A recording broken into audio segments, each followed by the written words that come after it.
Now, to simplify matters, we are going to take the special case m equal to 2 and analyze it completely, and then make a statement about how does it generalize to m greater than 2, and then present what is the state of the art in terms of the channel filter m channel filter banks. So, we go back to basics and we say that okay, let us draw a 2 channel filter bank and label all of the signals so that we can then analyze it in detail. Only 2 analysis filters, output of the first analysis filter x naught of n, it is downsampled by a factor of 2, we label this as V naught of n. The second subband is H1 of Z, downsampled by a factor of 2 if this is x1 of n and this is V1 of n. Now, one of the fundamental requirements of any type of splitting into subbands is that all of the information that is in x of n must be present in a combination of x naught of n and x1 of n. Okay. For example, if you had a signal x of n which had got the had the following spectral characteristic 0 to pi minus pi, this is the one, and your filters h naught and h1, let us say just for argument's sake this is h naught and this is h1. Again, this is just for illustrative purposes, this is h1 h1. So, which means that when you come into the subband signals x naught and x1, some portions of the input spectrum are missing. There is no way you can recover them subsequently. So, this is not allowed.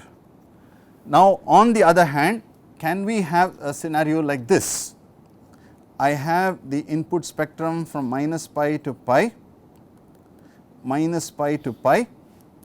h naught is a filter of this type, I did not get it symmetric, h naught is a filter, let's make it easier to analyze. Okay, h naught is a low pass filter, with a certain transition band, and h1 is a band pass filter or a high pass filter with a transition band which is given like this.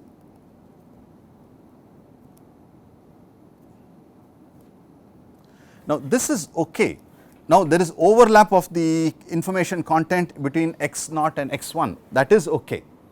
Now, unless you have perfect filters, there is going to be, when you insist that no part of x naught x of n should be missed out, that means there is going to be some overlap between the 2 filters, which means that each of them effectively, at least one of them when you decimate is going to cause aliasing, right, because the only way you can avoid aliasing is if you had filters of this type, minus pi by 2 to pi by 2, and the other one is like this, right, pi by 2 to 3 pi by 2. Okay, if you have filters of that kind, ideal filters, but any non-ideal filters is going to cause and one of them is going to have. So, aliasing is a problem that we will have, there is no question of whether aliasing will occur, aliasing will occur in the setup, we have to deal with it. So, second the aspect of it is okay, at the other end the reconstruction process will be restoring the sampling rate, upsampling by a factor of 2, applying suitable filters, we will call the synthesis filters as f naught of z, f1 of z, and these two will get added together.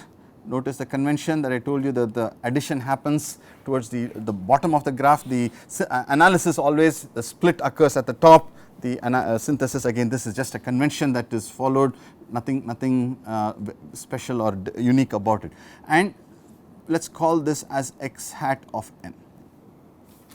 Now, in the general case, what we need to show is that if I were to make a direct connection between these two, I did not do compression, I did not do anything to the filters, I should be able to recover my original signal, right. X hat of n should be able to reconstruct x of n, that is a basic requirement. On top of that, then I may say, well, I may do some compression, I may do other things, but at a basic level the structure regardless of what is happening in the middle has to be able to reconstruct. So, this is the basic 2-channel filter bank used very extensively in all these applications. Why? Because if you can solve this problem, you can also solve the 4-channel problem.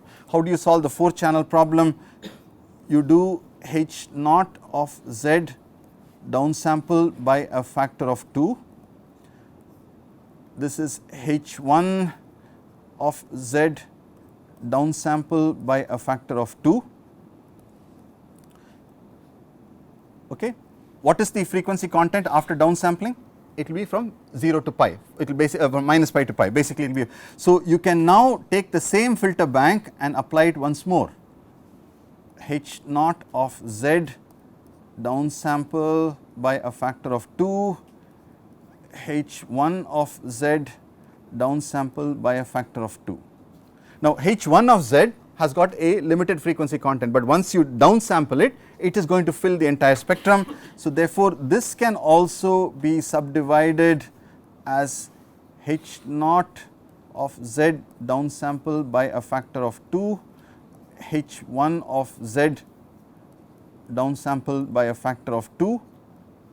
It is a very interesting exercise to write down the transfer function, the filter shape of the filter going from the input to each of these 4 outputs. You will find that actually if you assume perfect filters, you can show that this is a beautifully structured filter bank, DFT filter bank. So, again, any power of 2 you can split the signal, and because you know how to recombine. How do you recombine? You first apply the recombination for each of those upper 2 branches.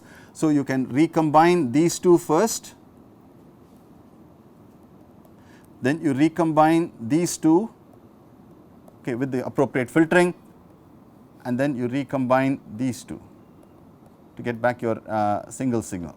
Okay. So, this is called a tree structured filter bank. Basically, it kind of branches out like the branches of a tree, and once you solve the 2-channel problem, you can actually solve, you can apply it in a very much wider range of contexts. You really do not have to design a higher order filter banks, this is already there for you. So, this is a useful tool for us, we need to analyze. So, basically let us complete the labeling. Yeah. In this case, is it a special implementation of 4-channel using IFI filters? Well, you can think of it that way, but in this case there are certain constraints that you will have, which let me just sort of rephrase it.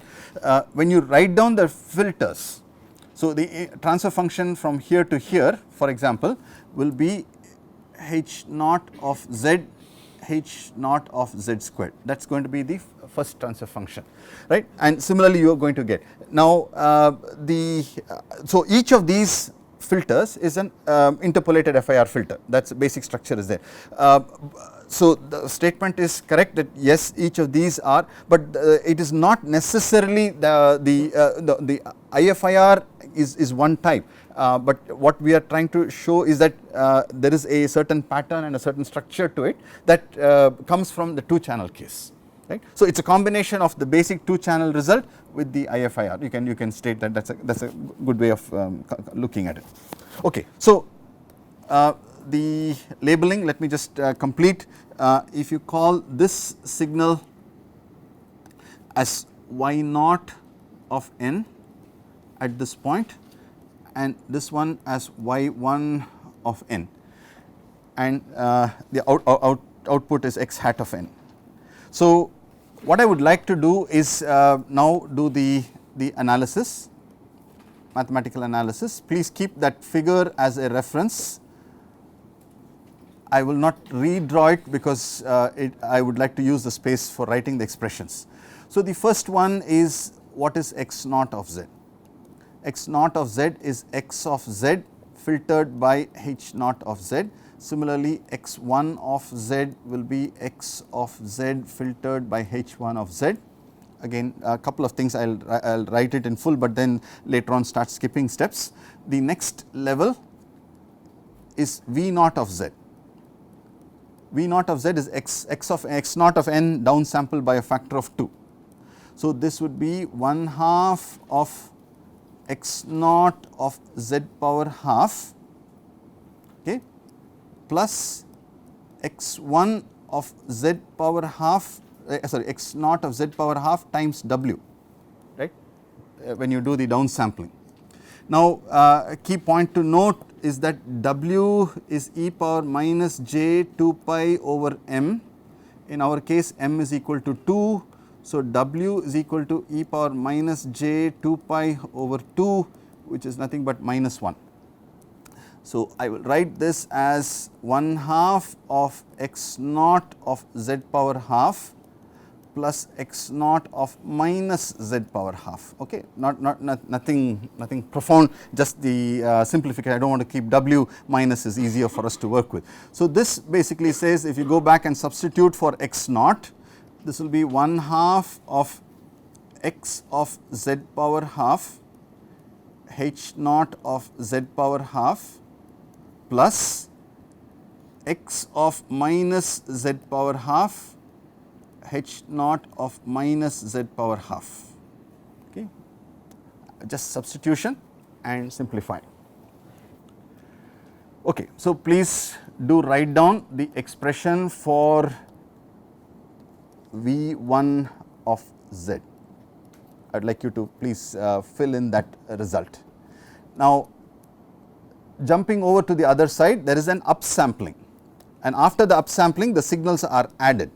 So, the expression for the other side, just go back here, upsample the signal V naught. So, y that gives you y naught of n multiplied by f naught of z.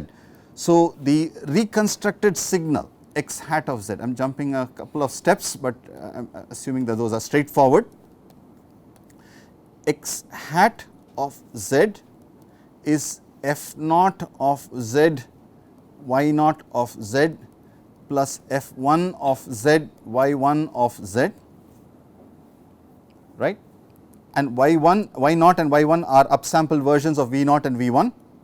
So, that becomes f naught of z v naught of z squared plus f1 of z v1 of z squared.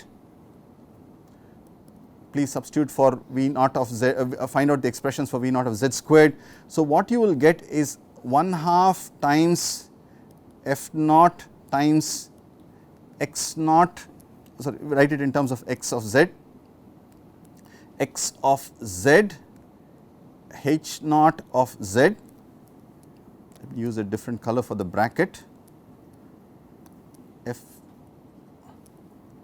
f naught of z